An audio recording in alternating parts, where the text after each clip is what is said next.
హఫీజ్ సయ్యద్ తీవ్రంగా గాయపడ్డాడు. వీడి గురించి చాలాసార్లు వచ్చింది కానీ త్రుటిలో తప్పించుకుంటూ వస్తున్నాడు. అందుకని వీడు చెప్తుంటాడు మిగతా తీవ్రవాదులకి, భగవంతుడు నాకు అవకాశం ఇచ్చి మరీ చేయమంటున్నాడు, కాఫీర్లు అయినటువంటి హిందువుల్ని అంతం చూడమంటున్నాడు అని చెప్పి తన మీద జరిగే దాడులను కూడా అట్లాగే చెప్పుకొస్తుంటాడు.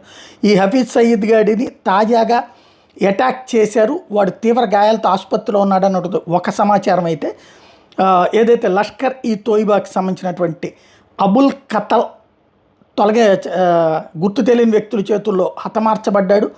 వాడు ఈ హఫీజ్ సయ్యద్కి దోస్తి. ఏదైతే హఫీజ్ సయ్యద్కి సంబంధించి ఈడు కలిసి ఇప్పుడు ఎవరైతే ఎల్ఈటి టెర్రరిస్ట్ అబూ కతల్ కలిసి ప్లాన్ చేసినటువంటి 2 ఇన్సిడెంట్స్ మన దగ్గర సైన్యం మీదన పఠాన్కోట్ పుల్వామా దగ్గర జరిగినటువంటి దాడి వెనకతో పాటుగా మరొక సైనిక అటాక్ మీద కూడా వీడు కారణం అన్నటువంటి పాయింట్ ఉంది. వీడిని లేపేశారు first. At the same time ఆ దాడి సందర్భంగా హఫీజ్ సయ్యద్కి కూడా తీవ్ర గాయాలైనవి అన్నటువంటి కాన్సెప్ట్ పెద్ద చర్చనీయాంశం అవుతుంది.